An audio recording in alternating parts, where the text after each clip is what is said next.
and it sold a couple of million or something. That must be a gold record. Yeah, it's just You got a gold record at home? I got a gold. Yeah, I got 17. 17 gold records? Yeah, they don't give them away anymore.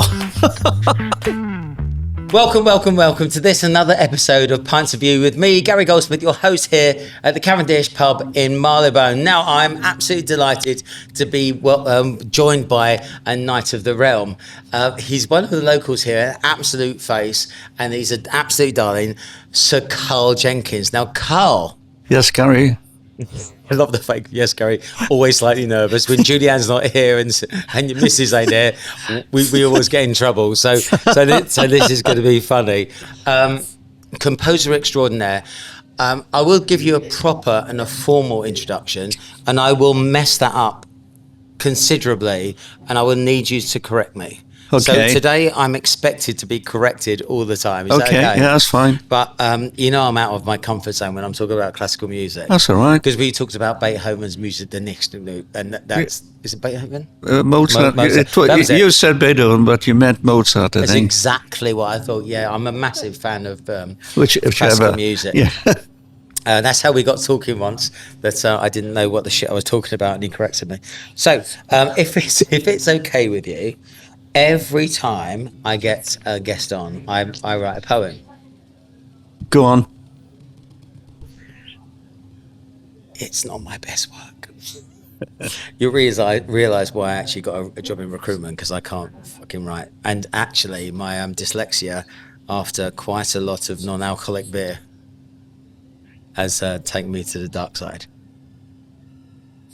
Here we go. In the realm of music, a maestro grand, Sir Karl Jenkins with pen in hand. I should have said quill, you're quite old. His melodies dance like dreams they fly, a composer revered, reaching the skies. Through symphonies and choral grace, he weaves emotions that time cannot erase. From Wales' heart, his talent blooms, a composer's soul that fills royal rooms. A royal family's cherished delight, his music soars a beacon of light. With Amadeus, fuck off. Literally this, I also used ChatGPT, so I wouldn't have come up with Amadeus. With What's Adiemus? What's Amadeus? Adiemus. Oh, did you write this? Adiemus and the armed man's might. Adiemus, yes. Adiemus. Okay, that's what. I thought you said Amadeus. I did. I got it wrong. But thanks for. I did say it. Yeah. There's quite a lot of correct. Yes. Shut up. It's not as if I didn't. That was Mozart's middle name. The one who sent you to sleep or whatever he does. Adiemus, the armed man's might. This is going to be a long hour. He captures hearts like the stars in the night. Global stage, his compositions tread, bringing nations together, the love is spread. Every note a story told of unity, peace and dreams of old. Sir Karl Jenkins, a musical guide, in hearts and souls his melody resides. With strings that weep and trumpets bold, his music whispers, his music scolds. A composer beloved, a royal heart's choice, his knighthood revered, said popular choice. Sir Karl is a great Marylebone face. He and his wife brighten the place. So I give you all my knighthood friend. This was torture. Thank the Lord, Karl. It has ended. Ladies and gentlemen, I give you my neighbour and buddy, Sir Karl Jenkins. Do you know the best bit about that poem? What? It ended. That was really quite tortured. So that was really quite hard. Right, so the things we can talk about today. Thank you very much for making it that 100 yards down the road. Pleasure. It was absolutely joyful. So can we have a little cheers as well, Yeah. by the way? So it's Pints of View. Here we go. My non-alcoholic beer. The wine's behind the counter. There we go. Cheers, buddy. So, I would love today to talk about coming from Wales and making it all the way to London, the big lights. What was the magic that helped you, reach these dizzying heights and all of the opportunities that you've had, and that I speak to you every week and say, what are you writing this week, what are you writing this week, and what are you writing this week, and it's always something new. You seem to churn out work ridiculously hard. Obviously your OBE and your knighthood, the fact that you're a fan by the royals, you were at the coronation, sat next to Sir Andrew Lloyd Webber. He looked miserable, didn't he? We haven't. It's not. He won't listen. He'll be fine. We'd love to mention the proms and what's going on, in terms of modernising classical music, if you can. Otherwise, it's the same stuff going on all the time. We've had a chat previously about critics and what that actually means to you, and the places you've been and the things that music has afforded you. So, should we start at the beginning? Yes, why not? Wales, land of song, so they say. Land of song, so they say. How on earth, as a boy from Wales, because you've never lost your accent, how on earth did you get into classical music? Well, composition? I came from a musical family, and my father was a musician and an organist and a teacher of music, school teacher. So it was always in the house, in the home. I was born in 1944, so it was the age of LPs coming in. I can't remember the year they started happening, long players. And my father quickly built up quite a large collection of classical music. And he taught me the piano at an early age. When I was 6 or 7, I started. And that's what it... And was that classically trained, or was that home trained? Was it like, was it scales first? Yeah. No, it was all that. It wasn't by ear or by osmosis or anything. He gave me lessons, and I learned to play the piano. Not brilliantly, but adequately, which has stood me in good stead all these years, because I use it as a composing tool, if you like. And is that still the main tool by which you use to create your music? Yes, it used to be a piano, and now it's a digital keyboard that speaks to a computer. So, but the principle is the same. So you play, it records and makes it into notes, makes it into music. Yes, I have as I say, digital keyboard that is. The keys, it's like a piano, just like that. The keys are weighted, which means it feels like a piano. It feels like a piano, yeah. And there's a sustain pedal, which means you can sustain the note. Then that goes to a what keyboard? So I think people would be interested to know what. That's a Roland. Okay, right. Digital piano, and then that feeds into a Mac computer. With a program called Sibelius, which was invented by 2 guys from Cambridge University, whose surname was Finn, and Sibelius was a Finnish composer. I bet you knew that, didn't you? I did know that, yeah. Yeah. So they adopted this name Sibelius for this computer program they invented, and then they were at Cambridge, and it became, it's simple, user-friendly, and then they sold it for 16 million or something to one of the music tech companies, and it's still very active. It's still used. Everyone uses it because it's user friendly and a good piece of kit. So you've learned how to play piano in Wales. Yeah. There's still, and you obviously, I'm guessing you're still at school at this point. Yeah. This was like you focused on music, and then once you finished school, what was the ambition, or small school or big school? Yeah, you mean? Well, once you and me both. Once you finished big school, did you go and do a Royal Academy of Music? Yeah, I went. I did. I always wanted to do music, but I didn't know. My life has been I always call myself a musical tourist because I've been in lots of different musical areas, which are very much down to luck sometimes.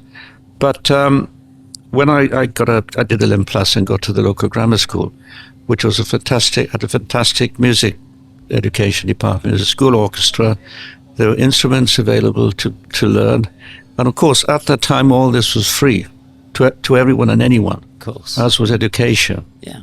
So, and in Wales was kind of quite hot and all this. There was a school orchestra, an area, West Glamorgan Orchestra, the Glamorgan Youth Orchestra, Yeah. and then a National Orchestra of Wales. So I went along that route, going through school. And what were you doing within those? Was it choral? Was it? No, I was playing the oboe. I learned to play the oboe. I asked my father, I said, I don't know, he said, what do you want to play? Do you want when you go to school, rather than piano? Because being a pianist is quite a lonely existence because you're on your own with a piano. If you played an orchestra, then it's social as well and you get to meet a lot of people. Well, you're not going to play the oboe down the pub, but you might play the piano down the pub. Yeah, well... It's like, everyone roll out the barrel. No, but that wasn't the aim, to play down the pub. Right. Okay. So, you did have high expectations. Well, I wanted to go to university, and I went to Cardiff, and it was quite close to Swansea, which was my nearest hometown. But it had a very good music department. And it was run by a very eminent Welsh composer called Alun Hodinot, who wrote very modern music, more modern than I did. But he was great. He was good. And so modern classical, it always resonates with me with film. no, Not so much. This was No, it wasn't. It was like it was jokingly called squeaky gate music, or squeaky door music. It was all like plink plonk dong ding. Bum, bum, bum, bum, bum, bum, bum. Was that the jazz version of classical? Well, not jazz. Jazz is good. Jazz is tonal. Jazz is in a key. But a lot of modern music passed for this. And a lot of the concerts were event happenings, nothing to do with music, like pouncing about and pretending you're somewhere else and all this kind of thing. But I didn't get involved with that. So then I had this kind of dichotomy in the teenage years because I didn't want to go that route. And then I heard jazz and I fell in love with jazz and I started playing jazz. And then what brought me to London this was in 1963. There was one of the first of educational jazz courses to be held at St Barry, South Wales, in a college. But people from London came down, and I went to that. And then there was a guy there called Grim Collier who ran a band in London. And the next September, I was coming up to my other local year, the Royal Academy of Music. It's here. Yeah, up the road. I haven't been in Melbourne since. I've been other places, but now I'm back here. But no, so I started playing with his band, and then it kind of grew, and I was in this jazz world for a while, and jazz rock and jazz fusion, and that's what I was doing. And what triggered you going into the whole sort of composition and becoming a composer? Drink your wine. Literally, I don't want to get between a Welshman and his Chardonnay, right? Well, how did you get into the world of composing? Well, that was a long story. The first, if you want to hear it now, it's fine. Yeah, but that's why we're here. Yeah, okay. The first pieces I composed as a teenager were always jazz songs to play with the band I was in, and because I didn't like that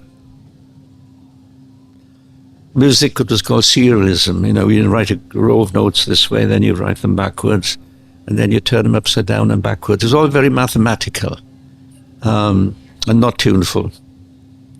So, what was the question? Oh yeah. So I joined various bands. I played at Ronnie Scott's club with his band a couple of times, and there's a band called Nucleus I formed with someone who the BBC sent to the Montreux Jazz Festival. It was a competition then whereby various radio stations around Europe sent various bands, and it was a competition, and we won it. And then the prize was to go and play at Newport Jazz Festival in the States, Rhode Island, which was great. And then I came back and carried on doing that. Then the smallest state in America, by the way. Rhode Island. Just thought I'd throw in some knowledge. Just thought I'd join in.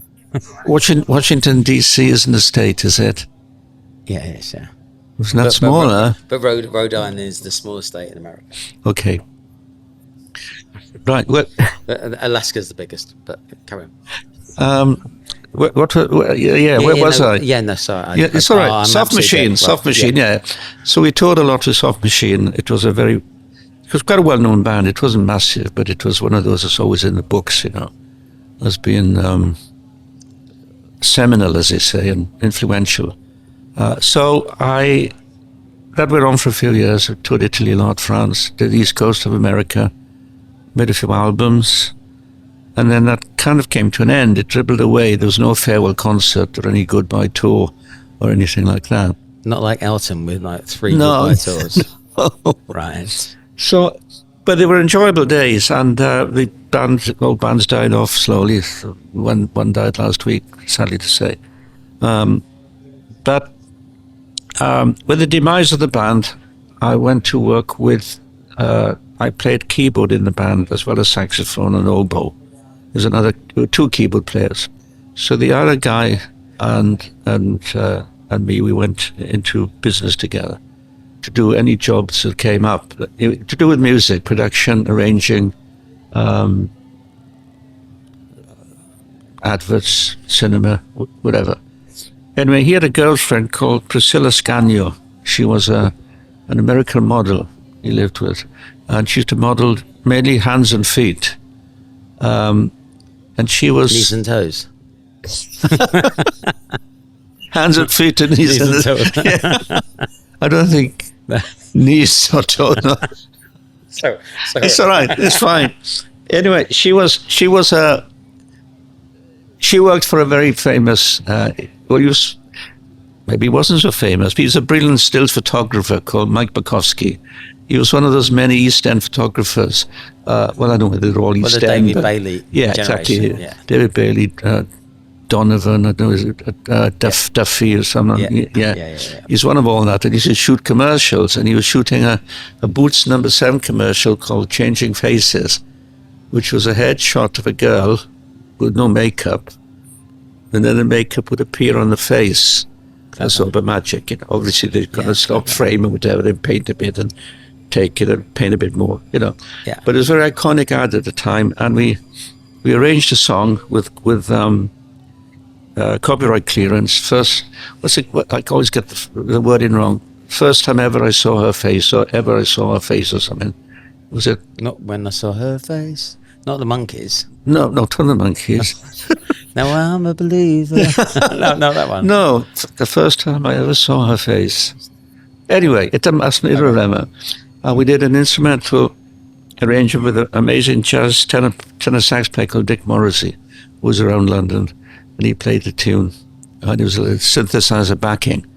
And it won loads of awards, industry awards, advertising awards. So then we kind of picked up a lot of work off the back of that. We did other ads and more ads, and we won more awards and the rest of it. And then... how old were you at this time? How old was I? Yeah. Oh, have a guess. 1980. I was born 44. What's that? Mid-30s? Yeah, mid-30s. Yeah, mid-30s, yeah. And... What a time. What a time. You're literally public recognition, making loads of cash. There's no public recognition in advertising. You're totally anonymous. Well, are you though? As a composer, you are, yes. Are you? But are you? You don't get your name on the ad, do you? Like a movie. No, but I do think that people in the business, though, who did that? Surely it becomes slightly snowball. I mean, well, not really, because things go up now, when some of those tracks are still well known, and they'll say, "Did you do that?" And then there's something, "Did you do that?" So it's still anonymous. Right, okay, I get that. But you still get a bit of PRS here and there. Yeah, well, it comes and goes with the advertising because it's short-lived, Yeah. But, and then along the way, this advertising agency, they used to be in the square here behind where the new block is, behind the high street, where the market used to be, a car park. It used to be right there. Marylebone Square or something it's called. I don't know. No, it's not Marylebone. They changed its name, aren't they? Anyway, this agency, Abbott Mead Vickers, was there. And they asked me to write an ad with my business partner for Delta Airlines. And Hugh Hudson, the director, was going to shoot it, which he did. And they wanted something so-called ethnic, there's a phrase there, and world music kind of thing. So the long and short of it is I wrote this piece, and it didn't have a name when it went on. Then it became known as Adiemus. And that had record companies got involved because they heard, Not the Amadeus. Not Amadeus, no. That's where you went wrong in the beginning. Well, I will compound my... Amadeus is your favorite composer's middle name. Amadeus. Okay. Where was I? Yeah. So we're talking Adiemus. Adiemus. That's what I said. Yeah. Yeah. So that's, you've just written that. Yeah, and For the it had a currency and prominence globally. Not that anyone knew who it was, but Adiemus became the name of the song, and the group name. There's only three of us, but we won a live band as a girl singer, and me and the other guy producing and that kind of stuff. Anyway, Virgin Records and another one, Chrysalis, wanted to release it, and I said, well, my attitude was, we do an album, the same kind of music? So they said, yeah, okay, fine. So that's what we did. And that became that. Did they pay you up front? They give you some cash? Yeah, they give an advance and all that, and make the record. And it had a global resonance, really. Not massive at pop standards, but by any other measure, quite successful. And it was all over it was big in Japan. In Japan, it was called healing music because it was kind of spiritual. The words I made up, like a nonsense text, because I didn't have time to find text when I was doing the ads. So I went, Ula Bia Kamayuira Kayama, Does that mean anything? No. Okay. Yeah, I haven't got literally. Don't get the truth getting away with a good bit of lyric. Hola, and thank you to Camino Partners for sponsoring Pints of View Series 2. Now, Camino Partners are the ultimate staffing providers for UK and European recruitment back office talent. That includes finance, marketing, and everything in between. They own the scene between the scene. Also, Harry Houston doing the consultancy piece. Big fan. There is a link in the normal show notes as ever. Call them, we love them. And Sachin, thank you, mate. So, yeah, and it had a strong life, and it's still good, strong now, and I still perform some of the songs from it when I conduct. And then 5 years after that was 1995. So I was old by then. I was 50. Can 1990. Yeah, go on. Can we just put a little pause there? I think it's amazing because you had success young, and the jazz funk years weren't success. We played a lot, but okay, but you carved out a living, yeah, in music, yeah, but you weren't aiming too far too quick. Your ambitions was, reined in. You weren't failing. No. You weren't reaching the dizzy heights. No. But you were happy. And actually, year on year, you're still there. And actually, you were getting bigger and better opportunities. Yeah. And I think there's a lesson there to be learned from people who want to make a career out of music. Yeah. You're not going to be Taylor Swift tomorrow. No. Right? Ever. Ever. Yeah. It's always about just, if you love music. Yeah. And music loves you. Yeah. If you're doing the same gig tomorrow and you're having fun and you can do something different and just move it along, over a period of time, opportunity knocks. And if you're good enough and you can step into that opportunity, you'll get recognised. And, you're from scraping a living in the back of a van to buying a house, everything will come to you if you have perseverance and you're doing what you love. Yeah. Just make sure you love it enough. Don't chase the fame, chase the passion, maybe. Yeah. Is that a lesson? Yes, I'd say that's true. Yeah. Right, now you're 50. So it's a couple of years ago. Yeah. What happened from there? Well, 50 was 1995 when Adiemus was released. Then Amadeus. I went to see the film Amadeus, actually. Have you seen it? No. Oh, it's very good. Yeah, make you fall asleep. Yeah. So Gary, where were we? Right. So you're 50. You've Yeah. You're. So we're just about to get into the time where you're getting serious about classical.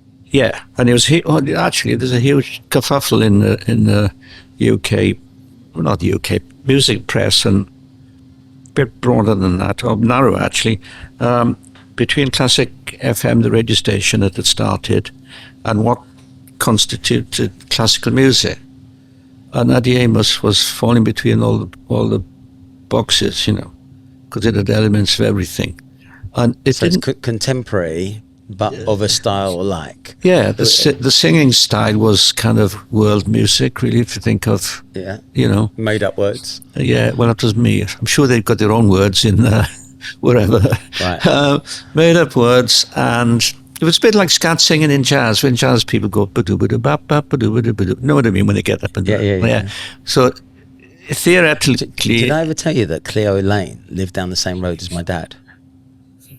Isn't that random? I'll have to talk about that later. Where was that? When my dad was a kid, teenagers, Cleo was singing, and she just broke into sort of the national jazz scene. Yeah. And my dad always said to me, so my father says that was related to Adam Faith, and Cleo Lane lived down the road from him. I mean, that's random, isn't it? What road was it? What road was this? Where? I don't know. I wasn't born then. What country was it in? In the UK. Yeah, all right. Yeah. So we always talked about, and my mum was not a really big fan of Cleo Lane. She kind of loved herself a bit too much. My mum would be ever so proud of me today because I definitely love myself too much. So sorry, I interject. All right, reconnect me. Yeah. Okay. Right. So you're 15. You were just about to get into proper grown up classical. Yeah, but I didn't know that at the time. I was happy going along with Adiemus because, as I said, it had a global resonance. In Japan, it was known as healing music, and it was racked as healing music. And someone described it as spiritual music for secular people, which is okay. You've got a good Secular? Secular, yeah. I don't even know what that means. Non-sacred. Secular means... Oh, okay. Not non-religious. Yeah. Okay. But it sounded religious, the music. Oh, okay. So they said, that was one of the labels. But then in about 1998, just before the millennium, a group of people came to see me. One was the Royal Armouries, who run the Tower of London. They have a war museum in Leeds. It's not promoting war, it's just a museum, Yeah. A museum of record. Yeah, exactly. Yeah. And I think they still do maybe administer the Tower of London as well. And to mark the millennium, they wanted someone, which was me, to write a Mass for Peace based on a few bars of a song from the court of Charles the Bold in Burgundy from the 1500s, which was called L'Homme Armé, the Armed Man. And the words of the song were, beware of the armed man. It's only a few bars they wanted me to use. And they wanted me to use 4 mass texts, which I turned out to be Benedictus, Kyrie eleison, Sanctus, and Agnus Dei, so they could call it a mass. So I wrote this. We had a premiere at the Albert Hall, and then it went quiet for a year, and then Classic FM took it up, and then it grew quite big, and it sold. I can't remember, a couple of million or something. It's not, for what it is, it's a lot, but not. That must be a gold record. Yeah, it's just. You got a gold record at home? I got a gold. Yeah, I've got 17. 17 gold records. Yeah. They don't give them away anymore. Can I interject here as well? I've been doing some Googling, and Sir Karl is at risk of being a little bit too subdued with his own self-praise here. Yeah. That song has just broken a record because it's been in the charts Oh, yeah, I've got for 1,000 weeks back to back. Yeah. It's the only records who've ever done it. I should be so lucky. I'll turn it in. He's trying to be in culture and class for this podcast. For God's sake, let the man do the job. Yeah, but it's a classical chart, and it's classical remuneration. To be fair, there's only 6 other songs.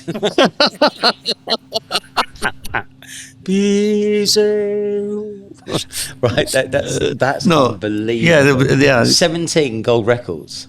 Yeah, mainly for Adiemus and for the Armed Man as well. Oh, mama, do you know how many more than I've got? 17. Yeah, probably. Yeah. So let's fast forward.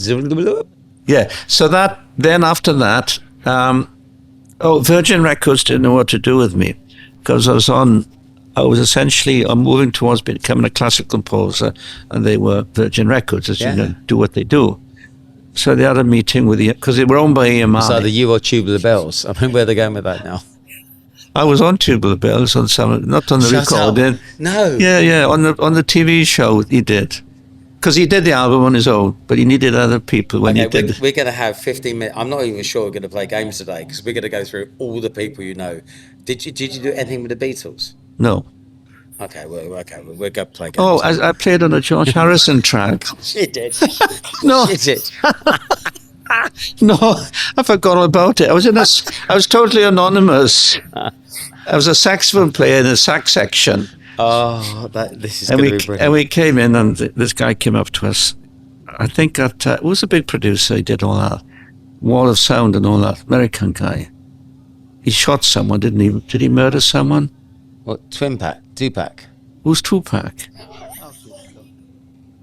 Do you know the guy Phil I mean? Spector. Phil Spector. See, you should be doing this. Yeah, yeah, but Had a little bit of help with Google. Oh, yeah. That's why he's there. That's my producer. He makes me look pretty. Okay. Yeah, so he was there. Anyway, this guy came in touch with us. So let's finish the story, because once we get the story and we get up to date, when you get your OBE, then you get your knighthood, and then you're sat next to Andrew Lloyd Webber at the coronation, and then we are going to go dark. Am I going too slowly now? Am I? Let's go faster, because this is going to be fun. Right. So where was I? If you hadn't gone on about the street where your dad lived with Cleo Lane. Right. I'll just try to add some colour. Just try and join in. Boom, boom. And thank you to all that CapEx at Stan Cap's FX business. It took ages to come up with that name, OVS. Managing your foreign currency at the bank is a mug's game. Done right, it can be an additional profit centre. CapEx is Dan Cap's Anco. Great guy, scratch golfer, moneymaker extraordinaire, the one I choose personally. Links in the normal show notes. Dan, see you on a golf course soon. Okay, so you've now had an absolutely worldy. Yeah, so they EMI moved me to EMI Classics. Right. And that's where I remained until they sold to Warner's, and now I'm with Decca. So I've been ongoing, and I've been producing albums with this cultural mix of classical, global sounds, global drumming, global singing, mix of English and global texts. Yeah. Now, what year did you get your OBE? They came in 5-year batches. OBE, I was 1950, so I had the CBE in 2010, which is the next one down or up, and then the OBE is 5 years behind that. Brilliant. And then the knighthood, 2015. I mean, unbelievable. Tell me about your relationship and your because obviously you're a proper favourite of the royal fam. How did that all come about? Well, peculiarly, unless they know, sometimes they don't have a choice in. Not they do have a choice, but maybe the recommendations from another source for events. I mean, you compose pieces for the coronation, for example. Yeah, but that was Charles, when he was Prince of Wales. There used to be a tradition from Queen Victoria's days that the Prince of Wales had a because harp being synonymous with Welsh culture. Since Queen Victoria's days, the Prince of Wales had a royal harpist, and that tradition fell away. When Charles became Prince of Wales, 50 years or so ago, he resurrected that tradition. And there's a friend of mine, Catherine Finch, she was the royal harpist, And he knew of me and she knew of me, so they asked me to write a concerto for her on the Prince. So a snippet out of that work was played live by the current royal harpist Alice Hughes in the Abbey at this year's coronation. But they know you, right? So the family. I know him, yes. I know some of the other. I think, what's his name? He used to like my music a bit.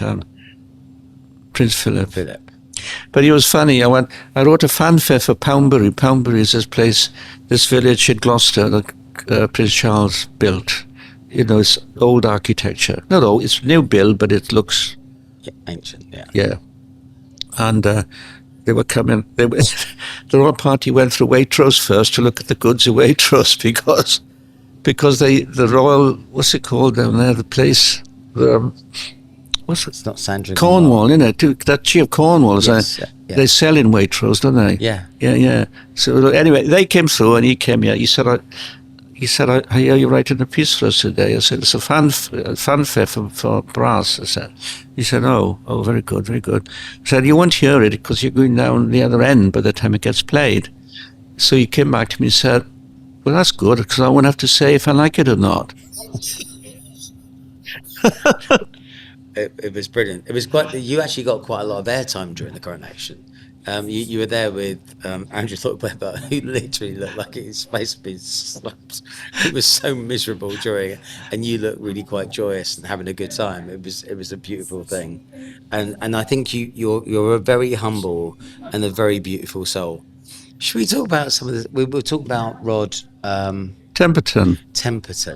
So I was blown away. We must have spent 2 hours. You were very, very, very told off when you went home because we did best bottle of wine, talking about Rod Temperton and your relationship with. Tell us the Rod Temperton stories because that was so engaging. Well, Rod, I'll start at the end because Rod Temperton was a songwriter from Grimsby who wrote a lot of songs for Quincy Jones, and he wrote a lot of Thriller. In fact, he wrote the song called Thriller.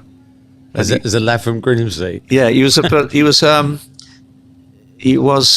in a band. He started. It was in a band called Heatwave, which was big. Heatwave, yeah, UK. So he was part and wrote for that. And then Quincy Jones heard of him and liked his songs and asked him to go and work with him in LA. So when he was in Grimsby, he was like he was working in the fish business. Fish and chips? No. Fishing. Fishing, not fishing. He used to work in the factory. Oh, shut up. Yeah. Literally, just like filleting fish and. That's it. And in the local paper, the headline was Grimsby fish filleter reels in Wacko Jacko. Isn't that crazy? Isn't that crazy? And then he went there, and then I got to know it. Then we went to Carol and I and the family. We used to go to this skiing hotel in the Swiss Alps. And he was there once, and I struck up with him conversation. We got to know each other. And then he came to a concert of mine, and then he said to me, and Carol, he said, what you do on October the 9th? Do you want to come to my birthday? I said, yeah, we're free. I said, yeah. I said, where is it? He said, Fiji. Yeah. So it's something he does every year. Did because he died 2 or 3 years back. He takes groups of 3 couples and him and his wife. He takes over this island, part of an island in Fiji, and he takes you there gratis, and fly to LA and then fly to Fiji and then spend a week there. There's only rules of working is that you always have meals together, breakfast, lunch, and dinner, and have a chat and all that. And then you've got free time and if you want between that. Unbelievable. But how does a guy from Grimsby end up being, working with probably the most successful pop music, soul music producer of all time? Yeah. Isn't that just crazy? Let's talk about some of the people that you've worked with because I'm always amazed. Who haven't you worked with? Most people. Who have you worked with? When was the first time you had an opportunity to work with someone who's, a megastar? I played on an album of Elton John's when I was playing the oboe. It's a track on an album, Tumbleweed Connection. Is that oboe, by the way? Yeah, oboe. Okay, right. What's that? Flute. Okay. This was early. What's that? Oboe, clarinet. Sax, mate. Who was I talking about? Elton John. Yeah. So, but this is one of the situations with, like George Harrison, where I didn't know them when I went to the session. I was booked by a fixer, but I played the oboe on this track. It's a ballad on Tumbleweed Connection, an early album of his. And George Harrison and Andrew Lloyd Webber played piano on Jesus Christ Superstar. Did you ever have the joy of actually playing in the pit for like any of the big theatre productions? No, I never did pit work. Yeah, is that just you didn't like that? You want to be on top of the stage, not underneath it. Is that yeah? You don't get to have a house in Marylebone if you work in the pit. You want to be on top of the stage. What was of all the things that you've done? If you had to say one thing, you go, yeah, that was the best thing that ever happened. As a bit of either written work or something that's you've done that you're most proud of. What was the one thing? Well, you mean in my career? No, you mean in your career. So if you think that's my footprint, that's my legacy, what's the thing? I can't say this to most people because nobody's actually had a life like yours. Well, odd things. And I'm a really big fanboy, by the way. You can tell, can't you? I literally the stories you tell me just actually knock me for six. Well, doing concerts like Albert Hall or Carnegie Hall in the States and those kind of things. Concerts. Were you conducting? Yeah. That's what I mean. My old music. Yeah. Your own music. Yeah. Carnegie Hall. Yeah. In front of how many? Well, whatever it holds, it's not that. I mean, it's not that. It's 2,000, I think, just over 2,000 capacity. Oh, it's 4,000 or 5,000. It's a magnificent and beautiful building as well. It was supposed to be called the Century House. What's that? The Century Hall. And Queen Victoria dedicated it to Prince Albert as a surprise and a secret to him. But that's fantastic. Is there a question that you think I should ask of you that people might be really interested to know about that I haven't asked you yet? No. Right. No, okay. I think we should. I think we should play some games. We love Gary Spell because it pays the bills. Business consulting, mentoring, growth coaching, and the ultimate recruitment. They're delivered by a genius and sup handsome legend who brings the fun and smirk to the business of work. It's me. Links in the normal show notes as ever. Call me. Did you compose this? No. Alphabet soup. Jazz. Right, here we go. Right, so, Sir Karl, my liege. I've seen this before downstairs. Yeah, I said, what's that bit of cardboard behind you? Yeah, well, look at that piece of toot. Right, okay, you got to give it a spin, sir. Do I spin it? Yeah. Like this? Yeah, give it. We've had them. Go again. Well, don't try and fucking break it. Really? Now, I have a book of magic words. B for best behaviour. Yeah, or B sharp, B flat. Now, there's I'm writing a book which is basically an A to Z. So here's some of the pieces within it. If you have a story that you can think of that begins with B, a backstory or backgammon or something, we can talk about that. Alternatively, can we talk about books? So the best book you've ever read, which books do you live by? What's your favourite book? We can talk about best friends. What do they mean to you? How does having the great friendships support you in what you do? We can talk about belief. So the confidence to write, because I know how you write, because you've told me that. Which is what? get the feeling, get the sentiment, know where you're going with it, knock it out, bosh. Because I said to you, yes, you did, right? And you literally, and you said to me, don't give away the trade secrets, Gal. You said, I said, how many times do you go over your work? And you went, oh, never, no. I generally get it right. So believe. I wouldn't have said it in that arrogant kind of way. Oh, you did. You were swaggering around. Or there might be something that people have gone through bounce back ability. So you get knocked down and then bouncing back from things. So it might be, you might talk about how critics knock you down and what it takes to keep going when these things. Is there anything, so books, best friends, belief, bounce back ability, anything that sparks? Not really. I'm not an avid reader, but I've read a lot of books. Okay. I'm not, what else? Best friends? No, very low on friends. Okay.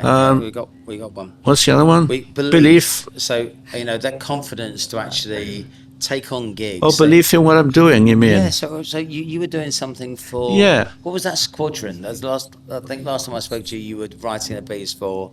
No, I'd written it. It has been performed at the Dambusters thing up in Lincoln Cathedral. Yeah, but that's a massive gig. And it's your music that sits there and puts a tone to the whole event. And you got to be really confident in your abilities to do that.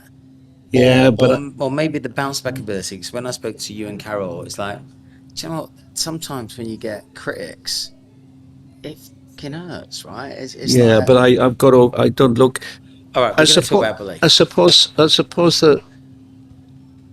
I love to talk to you about belief because your confidence in how you write knocks me for six, because I thought you might come up with something which gives people like a taste, a soupçon, a suggestion of what you're going to do, and you want to get approval first, and you go, no, they've asked me to write it, I'm writing it. And now that takes a certain swagger and confidence and knowledge of what you're doing to get it right. Yeah. And you keep getting gigs, so you'll keep getting it right. So how does that come about? Talk to me about your belief in what you do, or confidence. Or do you not have that confidence? You have confidence, of course. I think I'm generally insecure, I think. Really? Yeah, but when I write music, whatever it is, as soon as I'm very critical of myself, but when it pleases me, I can let it go, I play a lot of stuff to Carol, and she comments, and sometimes I take notice, other times I don't. But I'm confident that I do what I can do. I had this, one critic wrote about me. He said, it should be on my webpage. It's a fantastic compliment. He said, Karl Jenkins, as a composer, Karl Jenkins is emotionally manipulative. Okay, well, that's genius. Yeah. Isn't it? I'll take that every day of the week. I know. I was. Literally, I might still be married to my first wife.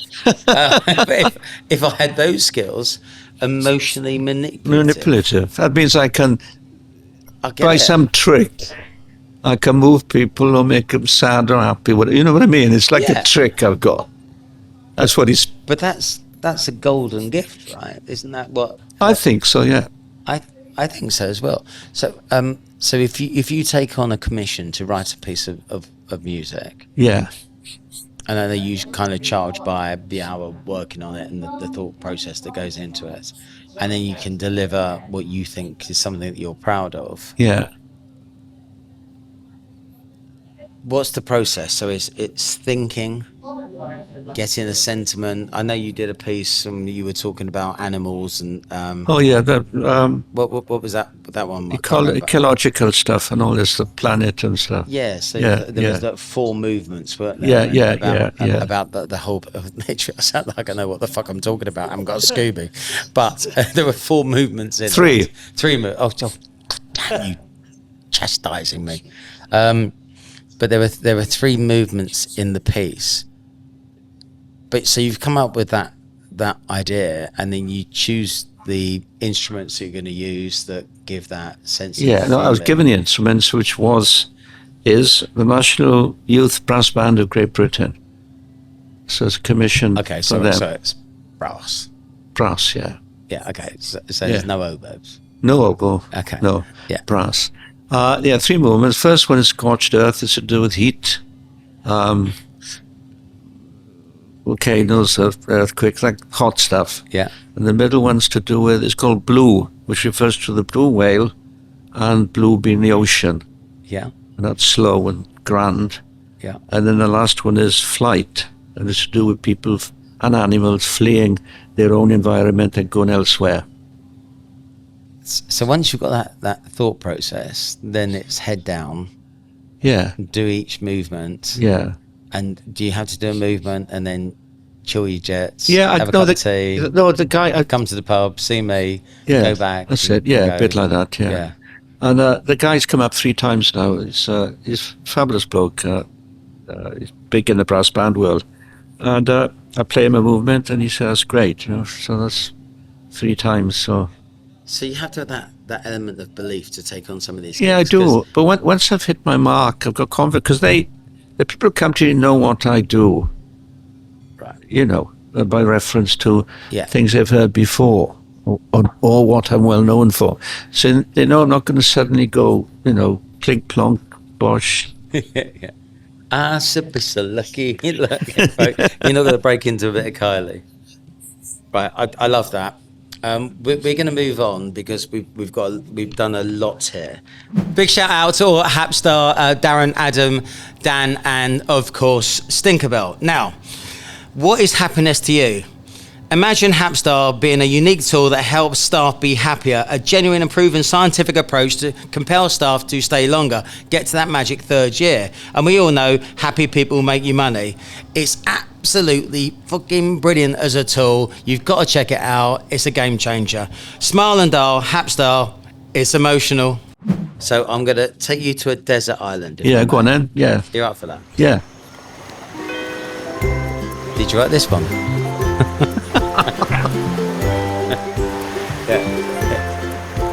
While you're in the bath. Right, so here we are. We're on a desert island. It's a Yeah. desert island prison. You're allowed one of these things. Yeah. It's a quick fire round. Yeah, okay. Emphasis on quick. First thing that comes I've into your been on mind. Desert Island Discs, Well, you really? Who with? Kirsty Young. Oh, so that wasn't that long ago. Oh, quite a while, a few years. Brilliant. What tracks did you choose? Here you are, so you're asking me what you're going to ask me now. Oh yeah, okay. Literally, No, probably literally, I'm off already, aren't I? I had 4 classical and 4 jazzy kind of things, so I had a mix. Oh, sounds great. Tune into that one. So, one wish. Get off the island. Okay. Take the island out of it, because Okay. literally it doesn't work. Right. We both understood this when we went through production value, that we were shit, and it doesn't work. So I'm giving you one wish. Right. One wish for anything. Continued health for me and my family. Beautiful. One prediction. The government will change next year. I don't think it will. When it comes down to it, I don't think it will. But Keir Starmer. Best moment you've ever had? You can't say marrying Carol or the kids, right? You've got to be better than that. Well, sorry, Carol. It's got to be different than that. Knighthood.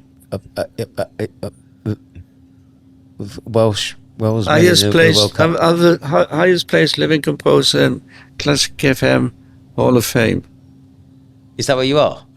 this year. Yeah, 5 Did you hear that? The highest placed living composer. living composer. There's 4 dead ones ahead of me.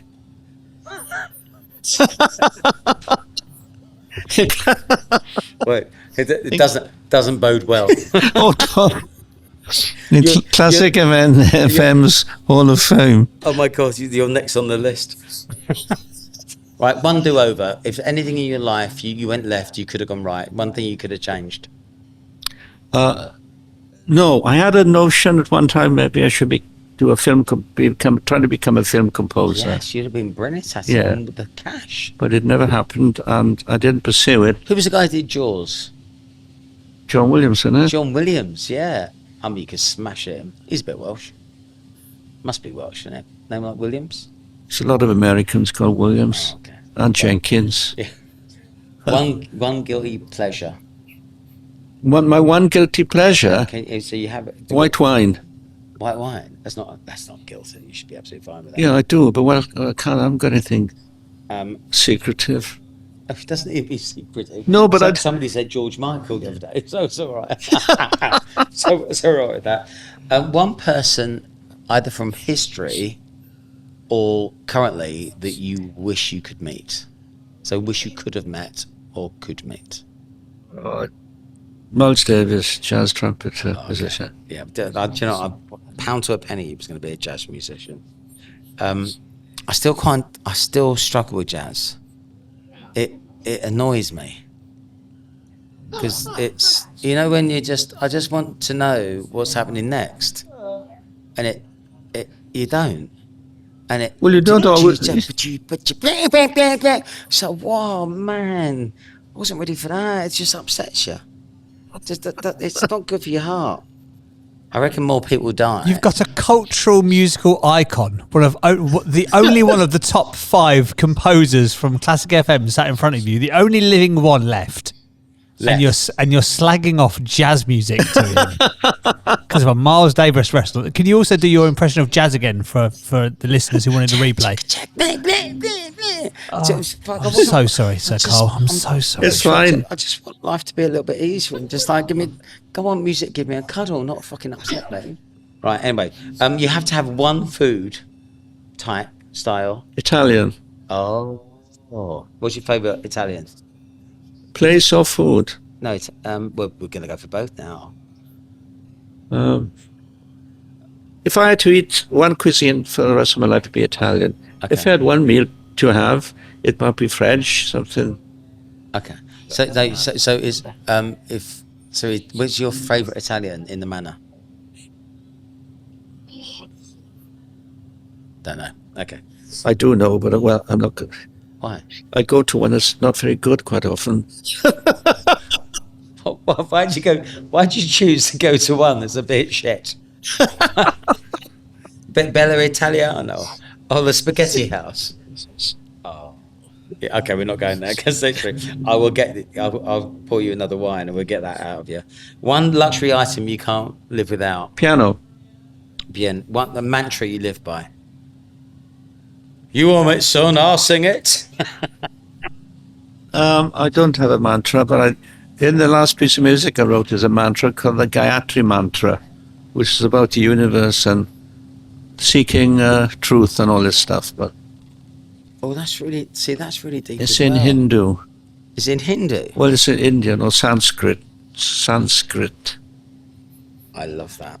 Massive shout out to James Connors and or Quetzal, Quetzal, who knows, as our main sponsors for season 2 of Pints of View. Now, Quetzal guides companies through the busy marketplace, helping businesses buy the technology that is aligned with their strategies. No more buying tech to keep up with the Joneses, having a plan that makes it your ownsies. We love what they're doing, especially with the telephony stuff at the moment. So, cheers, buddy. Really appreciate it. Use them. So let's go back in time. Right.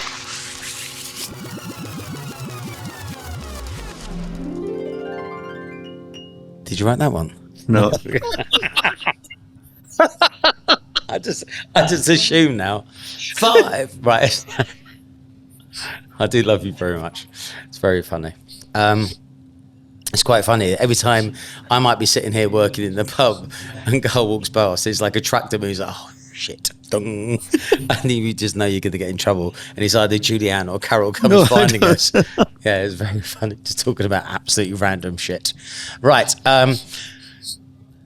2 questions. Yeah. Then we're going to play 2 truths and a lie.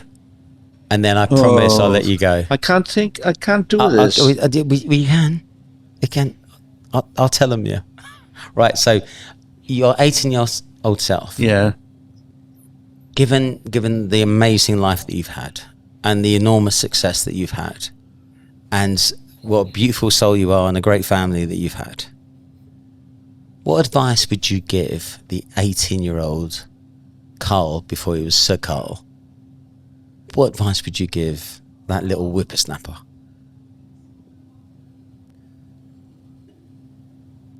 I'd probably say, but then I'd be lucky. I'd say follow your nose and do what you want to do rather than what people tell you to do in life. But that's no Gut feel. guarantee. You know, if it feels right, do it. Yeah. But to be fair, you can do all of the analysis in the world, and you do what you think is right for you, and it can still fuck up. Yeah, of course. So you might as well do the things you want to do. Yeah, yeah. That's really good advice. Yeah. I totally agree with that. Right, one other 18-year-old question. Yeah. You're 18. It's Friday night. It's 10 o'clock at night. What are you doing? When? Tonight? You're 18 years old. But literally, I've got to tie this out the bag. Let's see where we go. I've got K9. I'm 18. I'm You're still 18. in school. I'm still in school, living at home. You're 18. Yeah. It's Friday night. It's 10 o'clock. What is you up to? I can't remember. What would you generally be doing? I'd be at Regal's nightclub. Basically, trying to pretend I'm a member of Bros, giving it some proper power moves, saying, "All right, babes, how you doing?" I'd be giving them disses. It's an amazing dress you're wearing. Wish you spent some time on your hair. Buy me a drink. Right, that was generally my go-to. Fancy a dance? My mate's over there. I fancy your friend.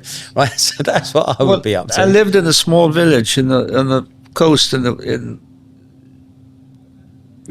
Swans, west of Swansea. So I had a girlfriend then, actually, when I was 18, so I'd be maybe with her, whatever that entails. I feel like you've let me down there. I mean, you're a musician. You've got 17 gold records. You're supposed to be throwing fridges out of hotel rooms. No, why would it be? I haven't left my birthplace then. Okay, 18. you're 22. It's Friday night. What are you just up gone to? down a storm at Carnegie Hall, 5,000 capacity. Just Yeah. You literally, I'm not even sure what the groupies look like at Carnegie Hall. 22. But literally, What year there's is a load of purple rinse, I'm guessing. What year is 1922? What I mean you're is, 22. 66. You know what? Would I have 66. been at 60? What year is it? 1966. Right, I'd have been in London then. Yeah, we got. I'd Thank have God for been that. Here we go. I'd have been at Ronnie Scott's Jazz Club. Yeah. Or playing in the band somewhere. Or Okay, having the a few band's drinks finished. and It's 2:00 in the morning. What are you up to? go back to bed. Go home. Get up the next day. Do you know what? Oh, there used to be an all-nighter. There used to be an all-nighter session at. I think it used to be the 100 Club. I can't remember. I remember the 100 Club. It's on Oxford Street, and Yeah. I went there. I spent one New Year's Eve there with Howard. What was his name? I've been like this so for long. What is Coming he? out and sing. Howard Jones. Howard Jones. Yeah. It was shit. To be fair, it wasn't a great night. I don't know if I started that conversation. There was another jazz club I too, should have been with you. where the Stones used to play, and what was that called? It was 100 Can't Club. remember. 100 Club was Maybe there. Then was the WAG and Yeah, well, I'd have been there. So I wouldn't have been in my Welsh village. yeah, you've been smashing it up, you're literally making your way through all the ladies from Carnegie Hall. Swipe left, swipe right. Brilliant. Now, I'm guessing that you haven't prepared two truths and a lie. No, because I can't think of a lie. What kind of truths do you want? I can't. So, truths I You don't shag want to one believe. sheep. No. Okay. Right. Let's. I think we're pretty. Is this Why important we have to you? three outrageous truths? Oh, yeah, Just yeah. to anybody else, Yeah, would sound yeah, like a lie. Like yeah. Albert Hall, Carnegie Hall is pretty good. Okay. Yeah. Three So- incredible things you've done that would it's- sound like a lie coming out of his mouth. Say three things that we're all going to go, oh, shut up. Three things that you've done in your amazing life. That you've met the royal family more times than most people have. have you done anything sort of off the cuff with them? Have you done anything off the cuff with a celebrity? Have you guested on any albums that we might be really aware of? Well, did you tell? Well, I could have told no. Right, I've Carl, told it's you. been lovely having you here. I've told you Elton John. I've told you George Harrison, Andrew Lloyd Webber, the King. Elvis. Our King. that This King. is why you don't get The invited King. to the family parties. Yeah, right. Oh, that King. The King. There's 5 there. We've gone over that. Oh, I can't think about it. You're an absolute darling. I'm never going to press you because I much prefer to cut this short now and go for a glass of wine with you. All right, fine. Because we do that. Now, with all of these things, Yeah. thank you, sir. Thank you. I mean, you're such a humble soul, and this is totally out of your comfort zone, talking about you and talking how big you are. You are an absolute legend. You're a joy to have in the manor. My wife loves you, and I love your wife. Orcs. So it's always a pleasure to have you around. And Thank you. Thank you very Thank much you. for doing this. Pleasure. I really appreciate it. Pleasure. But we always give our guests the last word. Yeah. So the famous last word. So we've got an active audience. We're very big in Germany, by the way. Funny enough, we're 56th most successful comedy interview in Germany. Are you? I'm as surprised as you are. So thanks for that. so What's really, just for the living audience, is there anything you'd like to say just to sign off?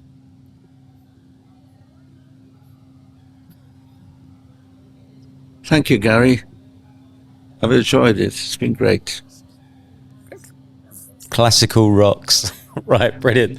It's been an absolute joy. I'm going to get you absolutely hammered now and then deliver you home in the wheelbarrow. You're brilliant. James, as ever, amazing production, and thank you for joining in doing the facts. He's amazing, isn't he? So humble. People, thank you very much for watching. Peace and love, and keep it real.